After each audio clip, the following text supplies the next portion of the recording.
Hi hello, എന്തിട്ട് വിശേഷം? എല്ലാവരും സുഖമായിരിക്കുന്നു. ഇന്ന് ഞാൻ വന്നിരിക്കുന്നത് 4 മണി പലഹാരമായിട്ടാണ്. ഒരു അടിപൊളി 4 മണി പലഹാരമായിട്ടാണ്. 4 മണിക്ക് മാത്രമൊന്നുമല്ല, രാവിലെയും കഴിക്കാൻ പറ്റിയതാണ് കേട്ടോ.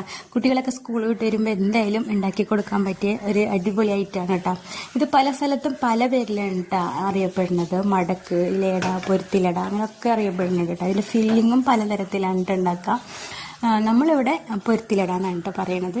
അപ്പോൾ ഞാനിവിടെ എങ്ങനെയാണ് ഉണ്ടാക്കാമെന്ന് ഒന്ന് കണ്ടു നോക്കിയാലോ. അപ്പോൾ അതിനായിട്ട് ആദ്യം ഫില്ലിങ് ഉണ്ടാക്കുന്നുണ്ട്. ഫില്ലിങ്ങിന് കുറച്ച് ശർക്കര എടുത്തിട്ട് നമുക്ക് മധുരത്തിന് ആവശ്യത്തിനുള്ള ശർക്കര എടുക്കാം കേട്ടോ. എന്നിട്ട് അത് കുറച്ച് വെള്ളമൊക്കെ ഒഴിച്ചിട്ട് ഒന്ന് ഉരുക്കിയെടുക്കണം കേട്ടോ. എന്നിട്ട് പിന്നെ ഇത് ഉരുക്കിയതിന് ശേഷം ഇതിലേക്ക് കുറച്ച് തേങ്ങ വേണം കേട്ടോ. പിന്നെ ഫില്ലിങ്ങിനായിട്ട് തേങ്ങയും ജീരകവും കൂടി ഞാനൊന്ന് ഒതുക്കിയെടുത്തിട്ടുണ്ട് കേട്ടോ. ഇനിയിപ്പോൾ ഇതിപ്പോൾ ഞാൻ കുറച്ച് കൊത്താണ് എടുത്തേക്കുന്നത്. അതെല്ലാം തേങ്ങ ചിരണ്ടിയിട്ട് അങ്ങനെ തന്നെ ഇട്ട് കൊടുക്കണമെങ്കിൽ അങ്ങനെയും ചെയ്യാം കേട്ടോ. ഇതിപ്പോൾ എന്താ പറയുക, ചിലർ പഴമൊക്കെ ഇട്ട് കൊടുക്കും, നട്ട്സ് ഇട്ട് കൊടുക്കും, അങ്ങനെയും ചെയ്യും കേട്ടോ. നമ്മളിവിടെ ചെയ്യണത് ഇങ്ങനത്തെ രീതിയിലാണ് കേട്ടോ. എന്നിട്ട് ഇതിപ്പോൾ അരിച്ചെടുത്തിട്ടുണ്ട്. അതിന് കല്ലും മണ്ണൊക്കെ ഉണ്ടാവും ചിലപ്പോൾ ശർക്കര ഉരുക്കിയില്ല, അപ്പോൾ അതുകൊണ്ടാണ് അരിച്ചെടുത്തത് കേട്ടോ. എന്നിട്ട് ഈ തേങ്ങ ചിരണ്ടി അതും കൂടി ഇട്ട് കൊടുക്കുക. നന്നായിട്ട് അങ്ങോട്ട് വറ്റിച്ചെടുക്കുക കേട്ടോ. ഇത് നന്നായിട്ട് വറ്റിച്ച് ഇങ്ങനെ ഒത്തിരി വെള്ളം കൂടി പോയിട്ടുണ്ട്, അതുകൊണ്ടാണ് കുറച്ച് ടൈം എടുത്തിട്ടാ. എന്നിട്ട് നന്നായിട്ട് വറ്റിച്ചതിന് ശേഷം എന്താ പറയുക, ഇങ്ങനെ വറ്റിക്കുമ്പോൾ തന്നെ നല്ല ഡാർക്ക് കളറായിട്ട് വരും കേട്ടോ. ഇതിൻ്റെ ഈ ഫില്ലിങ് നല്ല സ്മെല്ലായിരിക്കും കേട്ടോ, ജീരകവും തേങ്ങയുടെ ഒക്കെ. അപ്പോൾ എന്താ പറയുക, എനിക്കിപ്പോൾ ഇത് കാണുമ്പോൾ ഉമ്മ വീട്ടിലുണ്ടാക്കുമ്പോൾ എന്താ പറയുക, ഉമ്മ പൊടി കൊടുക്കുമ്പോഴേക്കും ഞങ്ങളിതൊക്കെ കഴിച്ച് തീർത്തിട്ടുണ്ടാവും കേട്ടോ, പകുതിയാക്കിയിട്ടുണ്ടാവും.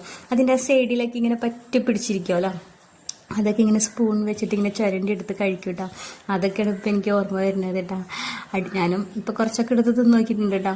എന്നിട്ട് പിന്നെ നമുക്ക് പൊടി വാട്ടിയെടുക്കണം. ഇത് വെള്ളത്തിൽ പൊടി ഇട്ടിട്ട് വാട്ടിയെടുക്കാം, അതെല്ലാം ഇതുപോലെ തിളച്ച വെള്ളം ഒഴിച്ചിട്ട് വാട്ടിയെടുക്കാം കേട്ടോ. ഞാനിപ്പോൾ ഇവിടെ തിളച്ച വെള്ളത്തിൽ ഉപ്പിട്ടിട്ട് അങ്ങനെ പൊടിയിൽ കുറേശ്ശെ ഒഴിച്ചു കൊടുത്തിട്ട് വാട്ടിയെടുക്കാനായിട്ട് ചെയ്യുന്നത്. അത് ഇഷ്ടം പോലെ ചെയ്യാം കേട്ടോ. നമ്മൾ സാധാ അപ്പത്തിനൊക്കെ വാട്ടിയെടുക്കണ പോലെ തന്നെ. അപ്പം നല്ല ചൂടുണ്ടായിരുന്നു. അപ്പോൾ ആ ടൈം കൊണ്ട് ഞാൻ ഇവിടെ ഇലയൊക്കെ മുറിച്ചെടുത്തിട്ട് അതൊന്ന് നന്നായിട്ട് കഴുകി വൃത്തിയാക്കിയതിന് ശേഷം ഇത് നന്നായിട്ട് കുഴച്ചെടുക്കാണ് കേട്ടോ. അപ്പോഴേക്കും ചൂടൊക്കെ ആറിയിട്ടുണ്ട്.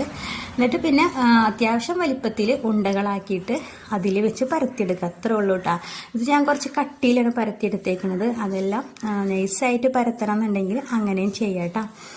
സിമ്പിളാണ് കേട്ടോ, പെട്ടെന്ന് ഉണ്ടാക്കാൻ പറ്റും. നിങ്ങൾ കുട്ടികളൊക്കെ സ്കൂളിൽ വിട്ട് വരുമ്പോഴേക്കും നമുക്കിത് ഉണ്ടാക്കിയെടുക്കാൻ പറ്റും കേട്ടോ. എന്നിട്ട് ഇത് കുറേശ്ശെ അങ്ങനെ വെച്ച് കൊടുത്തിട്ട് നന്നായിട്ട് കൈ വെച്ചിട്ട് ഇങ്ങനെ പരത്തിയെടുക്കുക കേട്ടോ. എന്നിട്ട് അതിൻ്റെ നടുക്കലായിട്ട് നമ്മളുടെ ആ ഫില്ലിങ് വെച്ച് കൊടുക്കുക. ഫില്ലിങ് വെച്ചിട്ട് സെൻറ്ററിൽ വെച്ചിട്ട് ഇത് മടക്കി കൊടുക്കുക, അത്രേ ഉള്ളൂ കേട്ടോ. അത് നന്നായിട്ട് ഒട്ടിക്കണം. ഒട്ടിച്ചില്ല എന്നുണ്ടെങ്കിൽ കുറച്ച് കഴിയുമ്പോൾ ചിലപ്പോൾ അതിൻ്റെ ഫില്ലിങ്ങൊക്കെ പോരും. പക്ഷേ എൻ്റെ ഫില്ലിങ് പോരാൻ ചാൻസ് ഇല്ല, കാരണം നന്നായിട്ട് ഞാൻ ഉരുക്കിയെടുത്തിട്ടുണ്ട് കേട്ടോ, വറ്റിച്ചെടുത്തിട്ടുണ്ടല്ലോ നമുക്ക്. അപ്പോൾ അതുകൊണ്ട് ഇത് പോവില്ല കേട്ടോ. അപ്പോൾ അതൊന്ന് ശ്രദ്ധിച്ചു കൊടുക്കുക. ഇത് ഇപ്പോൾ വേണമെങ്കിൽ ചുട്ടെടുക്കാം, അതല്ലെങ്കിൽ ആവിയിൽ വേവിച്ച് കൊടുക്കാം. രണ്ട് രീതിയിലും ഇത് ചെയ്യാം കേട്ടോ. ഞാനിപ്പോൾ ഇവിടെ ആവിയിൽ വേവിച്ചെടുക്കുകയാണ് ചെയ്തത്.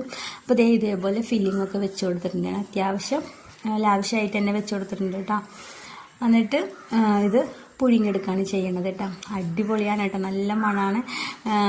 ഉമ്മൊക്കെ വീട്ടിലുണ്ടാക്കുമ്പോൾ കറുകല ഒക്കെ ആ വെള്ളത്തിൽ ഇട്ട് കൊടുക്കും കേട്ടോ, നല്ല സ്മെല്ലായിരിക്കും കേട്ടോ. അപ്പോൾ ഈ അപ്പം കഴിക്കാനായിട്ട് അപ്പോൾ കറുകലപ്പം വരും കേട്ടോ, നല്ല രസമാണ്. അപ്പോൾ എന്താ പറയുക, ഇങ്ങനെയൊക്കെ എല്ലാവരും ഉണ്ടാക്കേണ്ടതായിരിക്കും. എന്നാലും ഒരു വട്ടമൊക്കെ ഇങ്ങനെയൊക്കെ ഉണ്ടാക്കി നോക്കാം കേട്ടോ. പെട്ടെന്ന് വെന്ത് കിട്ടും. ഒരു 30 മിനിറ്റ്, എനിക്കിപ്പോൾ ഒരു 30 മിനിറ്റ് പിടിച്ച്, ഞാൻ കുറച്ചധികമാണ് വെച്ചിരുന്നത്. അപ്പോൾ കുറച്ച് ഇല കുറച്ച് കൂടുതലുണ്ടായിരുന്നു കേട്ടോ. അപ്പോൾ അതൊക്കെ ഒന്ന് കുറച്ച് വെട്ടിയൊക്കെ കളഞ്ഞതിന് ശേഷം ഇങ്ങനെ വെച്ച് കൊടുത്തിട്ടോ. ഇത് ആവി വരുമ്പോൾ തന്നെ നല്ല സ്മെല്ലായിരിക്കുള്ളൂ കേട്ടോ. ജീരകത്തിൻ്റെയും ശർക്കരയും തേങ്ങയൊക്കെ കൂടി മിക്സ് ചെയ്ത ഒരു മണം കേട്ടോ. അത് പിന്നെ അത് ചൂടാറിയിട്ട് അത് ഇല അങ്ങോട്ട് തുറക്കുമ്പോൾ എൻ്റെ പൊന്നോ എന്ത് ടേസ്റ്റാണെന്നറിയാം. തിന്നുമ്പോൾ ഒരു പീസ് അങ്ങോട്ട് തിന്ന് നോക്കണം, അടിപൊളിയാണ് കേട്ടോ. എന്തായാലും ഉണ്ടാക്കാത്തവരൊക്കെ ഒരു വട്ടമൊക്കെ ഉണ്ടാക്കി നോക്കാം. എല്ലാവരും ഉണ്ടാക്കണതായിരിക്കും, എന്നാലും ഇടയ്ക്കൊക്കെ ഇങ്ങനെയൊക്കെ ഒന്ന് ട്രൈ ചെയ്യാം കേട്ടോ. അപ്പോൾ ഇത്രയേ ഉള്ളൂ. വീഡിയോ ഇഷ്ടമാവണമെങ്കിൽ എല്ലാവരും ഒന്ന് ലൈക്ക് അടിക്കുക, സപ്പോർട്ട് ചെയ്യുക. ഓക്കെ, ബൈ, അസ്സലാമു അലൈക്കും.